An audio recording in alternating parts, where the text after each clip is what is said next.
아니요. 네. 괜찮아요. 안녕하세요. 네.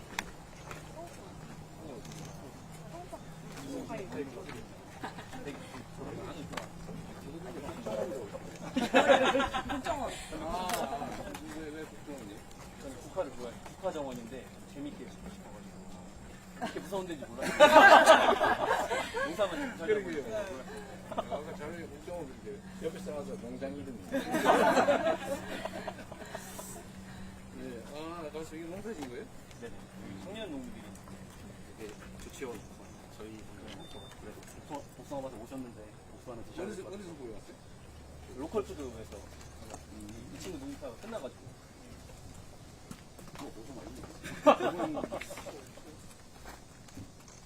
생각보다 맛있는데.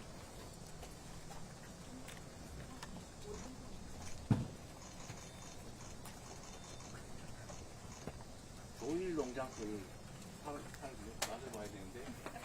진짜 맛있는데. 저렇게 있었으면 훨씬 더 맛있었을 텐데. 이 집은 국정원은 뭐 하는 집이에요? 저는 국화를 키우고요. 허브도 키우고 있고 여러 가지 하는데 제가 농사지은 선귤인데 새로운 국정원에서 귤도 키우고. 사업을 확장해 보고 있어요. 6차 산업 준비하고 있어요. 이 수박은 누가 농사진거예요? 제가 처음 뵀는데.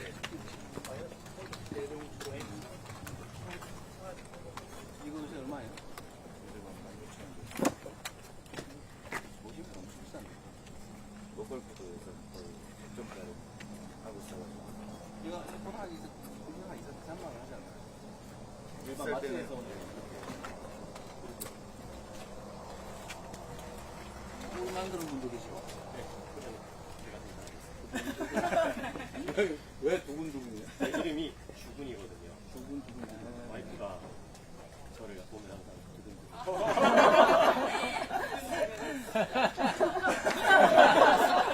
전혀 사실이 아니에요. 제가 봤습니다. 예. 제가 봤습니다. 예. 아니 자기 부인이 본인 보고 두근두근 한대잖아요. 그렇게 말하는 거 제가 봤습니다. 진짜구나. 네, 맞습니다. 미안한데 오해를.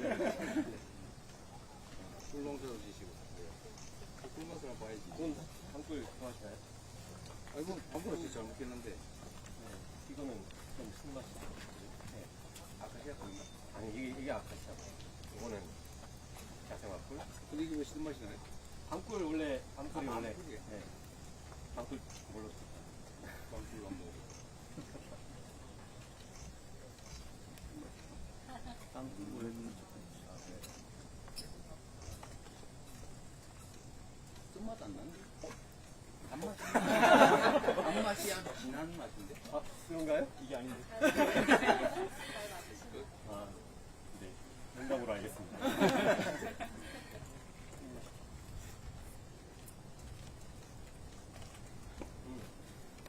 손맛이 좀 약합니다. 왜냐면은 기후가 자꾸 변하는 바람에 밤꿀이 생산이 조금 작게 되고 있습니다. 헛개꿀이랑 같이 피는데 헛개가 좀 들어가요. 어떻게? 헛개나무. 어떻게도 주는 게 있어요? 네, 헛개나무에서 꿀이 많이 나요. 근데 지금 시기가 거의 밤꿀 피는 시기랑 헛개나무랑 겹치다 보니까 이 고추 농사는 누가 진 거예요? 제가 있습니다. 유기농으로. 근데 이거 먹어볼 수는 없고. 저도 잘 안 먹습니다. 말려서 고춧가루로 판매하고 요새 말린 붉은 고추 한 근에 얼마씩 해요? 지금 17,000원씩. 네, 그보다 좀 더 싸지고 있는 추세입니다. 고가도 정말 안 올랐네. 네, 아무래도 이제 예전에는 한 2, 3천 원 전에 한 6천 원. 맞습니다. 이게 아무래도 정부에서 수매를 해서 이렇게 좀 가격을 완화, 안정을 만드는 과정인 것 같아서 힘든 거에 비해서 조금 덜 오르는. 그러니까 이 고추 값도 진짜 안 올랐어.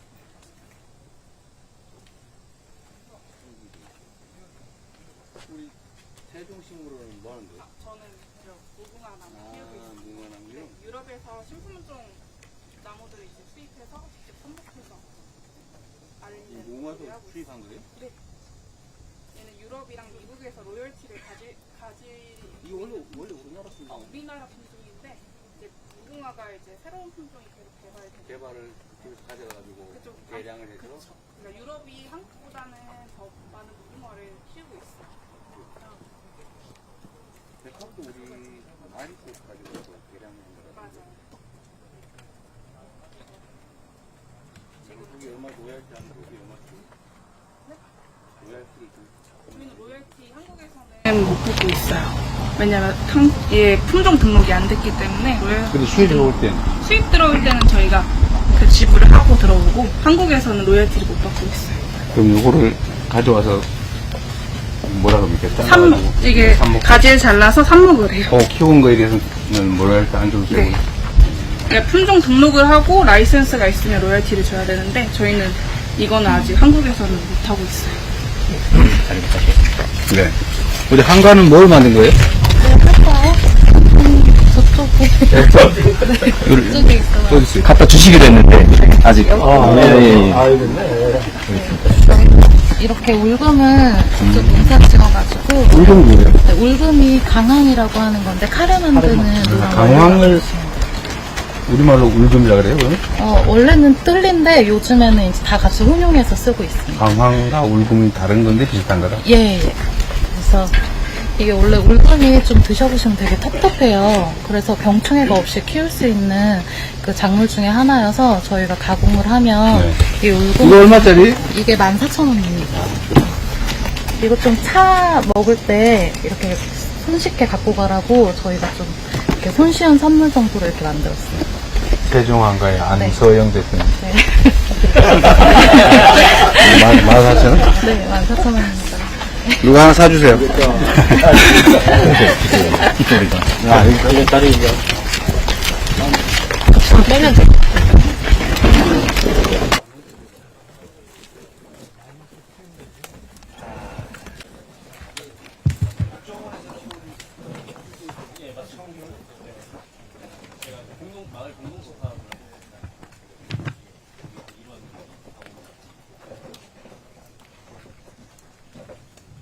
시원하게 한 잔씩 드시죠.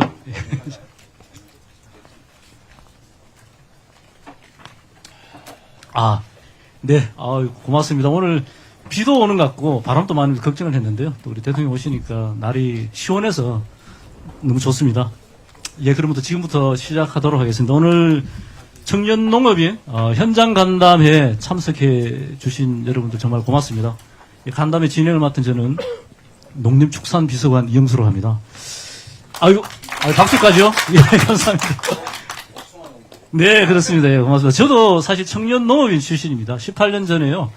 아버지 반대에도 불구하고 고향 마을에 가서 저도 복숭아 농사를 짓는데 오늘 우리 세종에서 청년 농업인들도 보고 또 복숭아밭에도 오니까 제 마음이 또 애잔하기도 하고 애틋하기도 하고 또 오늘 또 기대도 되고요. 그래서 이야기 드리지만 우리 대통령님 아시지만 민생에 대한 행보도 많이 하시고 여러분들 이야기 듣고 싶어 오셨으니까 편하게 좋은 시간 됐으면 좋겠다라는 그런 바람을 드립니다.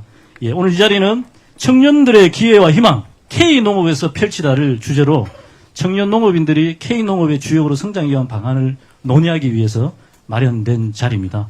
식수는 대통령님이 모두 말씀을 해주시고요. 우리 김대훈 국정원 대표님께서 예, 환영 인사 후 청년 농업인들의 말씀을 원장이라고 부르는데. 네, 그러겠습니다. 네, 그렇게 하도록 하겠습니다. 먼저 우리 대통령님의 모두 말씀 있겠습니다. 여러분들 이렇게 보니까 반갑습니다.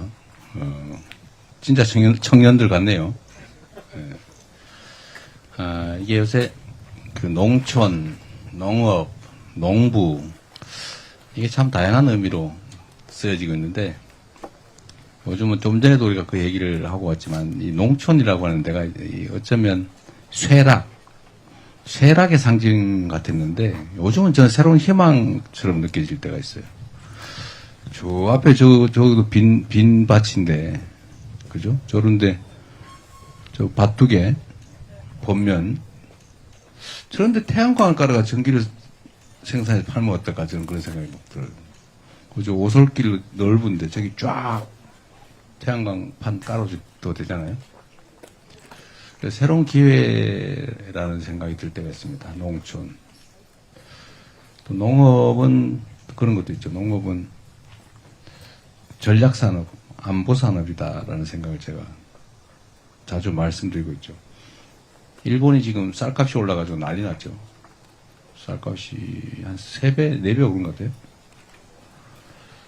우리가 이제 농업을 자립해 놓지 않으면 위기의 시기에 식량 자급률이 부족해서 좀 심각한 국가적 위기를 겪을 수도 있기 때문에 사실 농업은 보존해야 될 안보산업이기도 하고 전략산업이기도 합니다. 아마 요즘은 어느 정도인지 모르겠는데 이 농업에 대한 정부 지원이 대한민국이 아주 매우 작은 나라에 속하죠. 농업에 대한 지원도 이제는 많이 늘려야 될 때가 됐고요. 농민들을 보면 여기도 동네 나이 든 어르신들이 많겠죠? 예, 뭐 아마 주로는 그러실 텐데 새로운 희망의 농촌 지역에 또 농업에 종사하는 젊은 사람들이 좀 많이 생기는 것 같아요. 그러니까 뭐 절대 숫자로는 그렇게 많지는 않은데 여기저기 보면 농촌의 농업에서 희망을 한번 찾아보겠다는 분들이 젊은 세대가 상당히 많은 것 같습니다. 어쩌면 또 해볼 만한 일인 것 같기도 해요.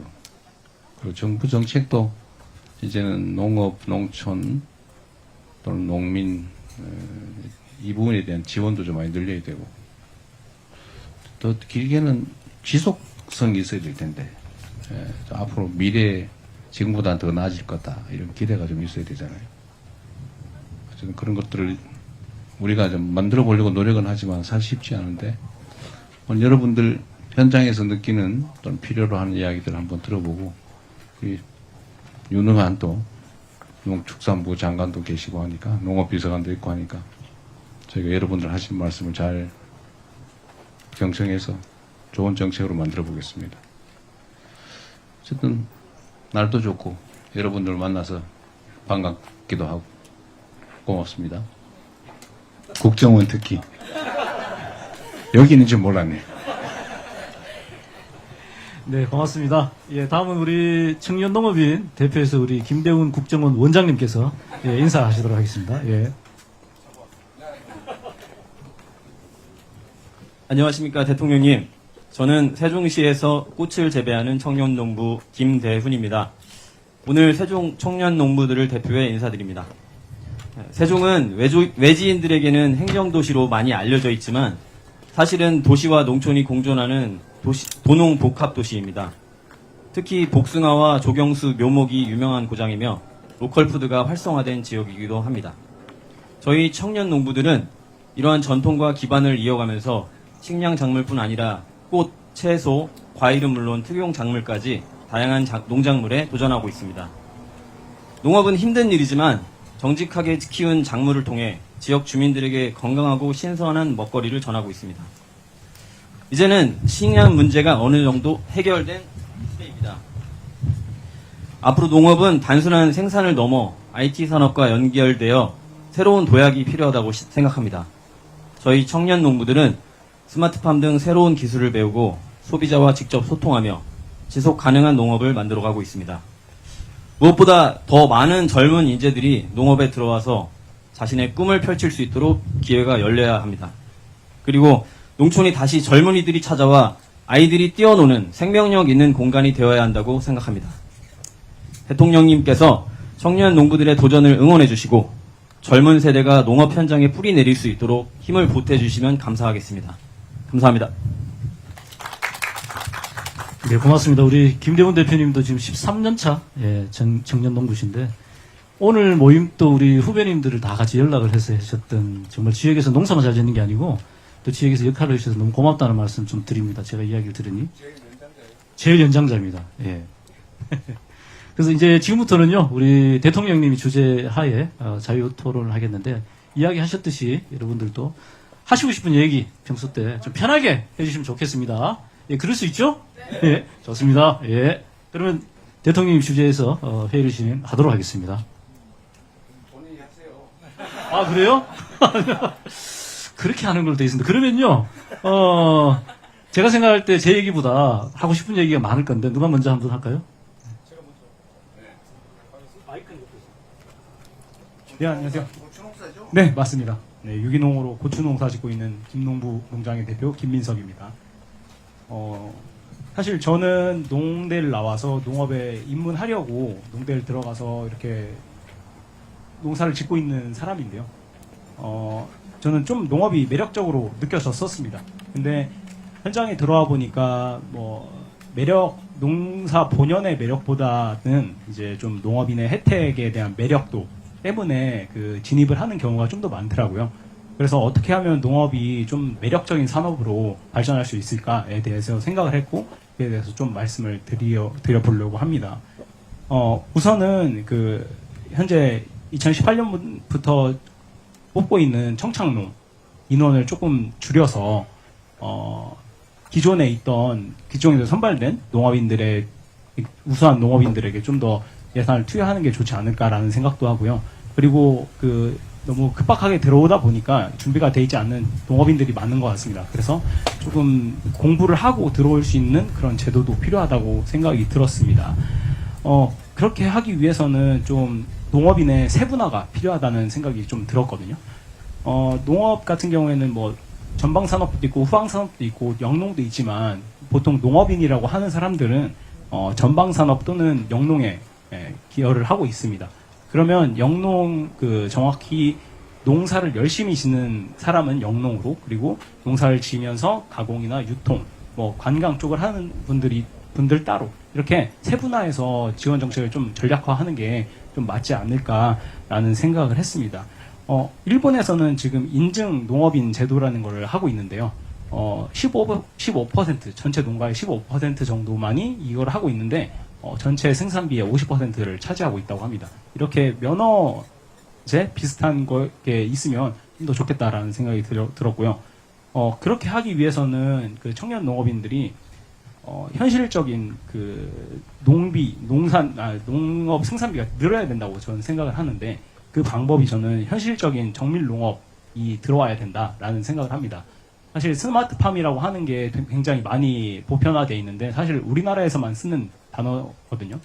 다른 데서는 정밀 농업, 디지털 농업 이런 식으로 표현을 하는데, 스마트팜이라고 하면 너무 한정적인 영역에만 국한되어 있기 때문에 정밀 농업으로 넘어갔으면 좋겠다라는 생각이 들고, 그게 이제 너무 어렵게 농업인들에게 다가가는 게 아니라, 당장 지금 종자가 너무 좋아져서 고추 같은 경우 예를 들면 생산량이 엄청 많이 증대가 됐어요. 그러니까 생산량이 아니라 생산할 수 있는 한계 수량, 품종에. 근데 기존 농법을 계속 활용하다 보니까 그 한계 수량에 전혀 미치지 못하는 그런 상황이 되고 있습니다.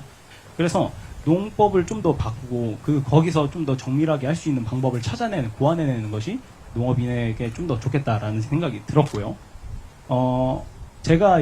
이거는 제가 올해랑 내년에 좀 고안을 하고 있는 건데, 제가 충북대학교 박사님이랑 연구를 조금 진행하려고 올해 진행을 했었는데, 어떤 거였냐면, 농업에 기초연구가 너무 안 돼 있다 보니까, 얼마나 고추에서 어떤 작업이 있고, 그 작업에서 어떤 노동력이 들며, 어떤 시간이 드는다, 이런 것까지 저희가 조금 더 세부적으로 연구를 하려고 했었거든요. 근데 올해는 제 개인적인 사정으로 안 됐지만 내년에 진행을 할 거고, 그리고 이제 올해 제가 혼자서 했던 거는 고추가 너무 더울 때 따다 보니까 심는 시기를 늦춰서 6월 중순 정도에 이제 심고, 그 전에는 양파를 하는 이모작 형식의 농법을 취하려고 해서 제안서랑 사업계획서를 다 써서 농업기술센터에 제출했더니 예산이 없다라는 얘기를 들었거든요. 그런데 이런 농업인들이 늘어야지 자생을 한다고 생각을 하는데, 그렇게 하고 싶은데 이제 너무 정책 예산이 내려오는 연구들은 탑다운 방식으로 돼 있다 보니까 바텀업 형식으로 되는 그런 루트가 필요하다라는 생각이 들었습니다. 지금 농진청에서 진행을 하고 있긴 한데, 법인만 참여가 가능한 그런 좀 큰 규모의 연구다 보니까 좀 농업인들이 할 수 있는 연구들이 있는 바텀업 형식의 연구를 취할 수 있는 게 필요하다는 생각이 들었습니다. 궁극적으로는 사실 매력적인 농업을 만들어서 농업이 조금 문화화 되었으면 좋겠다는 생각을 가지고 있습니다. 긴 말 들어주셔서 감사합니다. 이영수 비서관이 원래 아평업하라고 농사 짓는 사람을 모셔왔는데 왜 이런 소리가 아직도 나옵니까? 제가 이제 3달밖에 안 돼가지고요. 예. 조금 더 기회 주시면 제가 이런 거를 정말 해보고 싶습니다. 예. 이분이 농사들이라서 실제로 꼭 필요하고요. 그 우리 대통령이 늘 이야기하시는 지역계에서 꼬리피 없는 경직성이 없는 예산처럼 농업에도 스스로가 연구하고 실제로 젊은 친구가 기초 연구를 위해서 이게 투자한다는 자체가 사실 미안한 일이거든요. 그래서 그런 부분에 대해서 우리 그 장관님과 잘 상의해서 이야기 드리겠습니다. 그리고 개인적으로 농업의 매력을 이야기해서 너무 고맙고 구렛나루의 매력도 굉장하십니다. 예. 그래서 어쨌든 그런 매력적인 농사 지어주시길 정말 부탁드립니다. 예, 다음 자발적으로 좀 했으면 좋겠습니다. 누가 하실래요? 잠시만. 노동을 디지털화하는 작업. 인공지능을 하려면 디지털 데이터가 그런 기반 데이터가 아무것도 없습니다. 그래서 기반 데이터를 만들기 위한 초안을 짜서 그런 게 제가 하겠습니다. 네. 정주근입니다. 저는 양봉을 하고 있습니다. 양봉을 하고 있고요. 거기다가 이제 창업농이고 지금 한 15년째 양봉에 하고 있는데 솔직히 굉장히 많은 어려움들이 많았고 중간에 벌들도 전부 폐쇄한 적도 한 2번 정도 있고 거의 농업에서 나오는 수익으로 지금까지 살았다기보다는 한 10년간은 돈을 못 벌었고요. 화물차 운전 그리고 편의점 아르바이트 젊었을 때는 그런 것까지 같이 병행을 하면서 꾸역꾸역 지금까지 이렇게 해오고 있어요. 그리고 살아남은 어떻게 보면 좀 특별한 케이스죠. 왜냐하면 그 정도 되면은 다 도시로 돌아가야 되는데 저는 양봉이 꿀벌이 워낙 좋다 보니까 지금까지 이렇게 버티다 보니까 그나마 이제 조금 좀 나아지는 그런 생각은 드는데 그것보다는 이제 제가 15년 전에 들어왔을 때 굉장히 이제 많은 분들이 세종시에도 계셨습니다. 한 100명 이상의 양봉 연구회 회원들도 계셨고 그 다음에 뭐 취미로 하시는 분들도 굉장히 많았었는데 여전히 그분들이 지금도 계시고 지금은 그 100명이라는 숫자가 60명으로 줄었고요. 네. 그나마 양호한 편입니다. 세종은. 타 지역은 더 어떤지는 저도 젊은 사람이 없는 거죠. 제가 15년째 막내거든요. 중간중간 새롭게 하겠다고 들어와서 이렇게 해보겠다는 친구들이 있었지만 결국은 한 1, 2년 하다가 다 돌아갔습니다. 그래서 저는 이제 뭐 다른 농업 분야도 똑같을 거라고 생각을 해요. 뭐 양봉뿐만이 아니라. 제가 가장 지금은 좀 약간 부정적으로 많이 생각을 하고 있습니다. 이 양봉이 앞으로 5년 내지 10년 안에는 이 업계가 없어질 수 있겠다. 저는 이렇게 생각을 하거든요. 왜냐면 제가 느끼기에 제가 체감하기에 없으니까요. 사람이. 제가 같이 전동면에서 같이 벌 키우시던 어르신들도 다 돌아가시고 치매 걸리시고 병원에 계신단 말이죠. 그런 걸 봤을 때 이게 저는 먹고 살겠는데 이게 그냥 한 10년 지나면 이제 아무도 없겠구나. 이런 생각이 들었어요. 그리고 이제 그게 파급 효과가 굉장히 클 거라고 저는 생각을 해요. 왜냐면 지금 여기 계시는 농부들도 벌과 연관이 없는 작물이 별로 없거든요. 복숭아도 그렇고 수박도 그렇고 딸기도 그렇고 벌이 없으면 결과적으로 이 파급이 예전에 제가 시작했을 때는 벌값이 8만 원 이 정도면 충분히 가능했었는데 지금은 25만 원 이 정도 수준으로 올라갔어요. 한 통. 네, 그러니까 제가 벌을 임대를 또 꽤 많이 했었어요. 이제 딸기밭에 수박밭에 임대를 많이 했었는데 그때 뭐 8만 원에 딸기밭에 받던 게 지금은 제가 25 네, 임대료가요. 근데 거의 값이라고 보셔야 돼요. 딸기 재배 기간이 6개월 정도 되기 때문에 다 벌들은 없어지고 빈통만 돌아오는 거기 때문에 벌 수명이 일단은 한 40일 정도가 되는 거고 계속 번식이 이어나가야지 되는데 그러니까 저희가 그렇죠. 이렇게 벌 한 통 여왕벌이 있는 벌통을 빌려주는 거죠. 그러면 이제 그 안에서 이제 나이 든 벌은 또 일찍 죽고 이렇게 하면서 점점 없어지다가 이제 딸기 재배가 끝날 때쯤 되면 다 없어지는데 지금은 2통씩 쓰는 농가들도 되게 많아요. 딸기 재배 기간이 또 길어지다 보니까, 예. 근데 이제 그 시장이 굉장히 커요. 참외밭에도 제가 벌을 공급해 봤었고, 예. 예, 그러니까 이제 그런 것들이, 저희가 먹는 배추도 벌이 있어야 됩니다. 무도 있어야 되고, 양배추도 벌이 있어야 됩니다. 제가 농가들을 상대로 하다가, 도저히 이게 수지 타산이 안 맞아가지고, 농가들은 이제 그만하고, 그런데 제가 종로회사에다가 육종하는 회사에다가 벌을 임대해 주는데 그 육종회사에서 육종을 하고 그 씨앗을 받아서 일반 농가로 뿌립니다. 그럼 거기서 씨앗을 생산을 해요. 그리고 그 씨앗이 포장돼서 농가로 가는 거예요. 근데 만약에 그 단계가 그 벌이 거치는 거거든요. 그 단계가 없으면 배추부터 시작해서 먹는 채소류들도 되게 많이 타격을 받거든요. 근데 제가 느꼈을 때는 양봉이 되게 소외되는 그런 품목 중에 하나라고. 맞습니다. 그래서 벌이 이제 가장 기후위기에 가장 또 중요한 회사이죠. 네. 그게 이제 기후 변화와도 또 맞물려 있거든요. 벌들이 아까도 말씀드렸다시피 수명이 40일 정도 되는데 겨울에 잠을 잔다기보다는 일을 안 하고 집에만 있어야 돼요. 근데 11월 달, 12월 달에도 이게 온도가 되면 얘네들은 본능적으로 나오거든요. 그러니까 집에만 있어야지 내년 봄까지 살아남는데 집에 안 있고 나온다는 거죠. 그러니까 번식은 저희들이 안 시키고 있기 때문에 그 수명을 봄까지 끌고 갈 수가 없는 거죠. 이게 기후변화와도 맞물려 있고, 그 다음에 뭐 응애라든지 여러 가지 질병들과도 맞물려 있고, 더군다나 이제 고령화가 굉장히 심각해지다 보니까 저는 그냥 되게 느껴요. 벌이 없습니다. 벌이 없어요. 전동에도 이 계신? 예, 전동면도 벌이 없어요. 근데 그게 일반 시설 하우스에는 빌려줘서 이렇게 해결한다지만, 이 자연적으로 이렇게 재배되는 것들, 그런 것들은 굉장히 타격을 입을 거라고 저는 개인적으로 생각을 해요. 왜냐면 그냥 자연적으로 이게 씨가 맺히고 열매가 어떤 자연 야생 식물들 이런 것도 벌이 없기 때문에 저희들이 이제 키워가지고 그 벌들로서 수정되는 것들이 되게 많은데, 그래서 저는 그런 생각을 하고, 일단 제일 중요한 거는 젊은 친구들이 없다는 게 저는 제일 중요하다고 생각하고요. 왜냐면 저 혼자 남아 있어서 그 양봉업을 한국의 양봉업을 떠받칠 수는 없다고 생각하거든요. 그래서 뭐 몇 년 전에는 새로운 친구들을 데려와가지고 관심 있는 친구들을 데려와서 그냥 무상으로 내 거 쓰고 다 가르쳐 줄 테니까 한번 해봐라. 그래서 1년 동안 가르쳐 보기도 했는데, 뭐 가는 친구도 있고, 이게 정말 한 명을 키우는 게 너무너무 어렵더라고요. 이 농업이라는 게 다들 퇴직하시고 물론 양봉들을 많이 시작하세요. 60 뭐 넘어서 퇴직하시고 양봉들 한때 굉장히 많이 들어왔습니다. 그래서 그것 때문에 통계적으로 양봉 인구가 굉장히 늘었고 벌통수가 굉장히 늘었다고 보여지는데, 실질적으로 그분들은 부업이죠.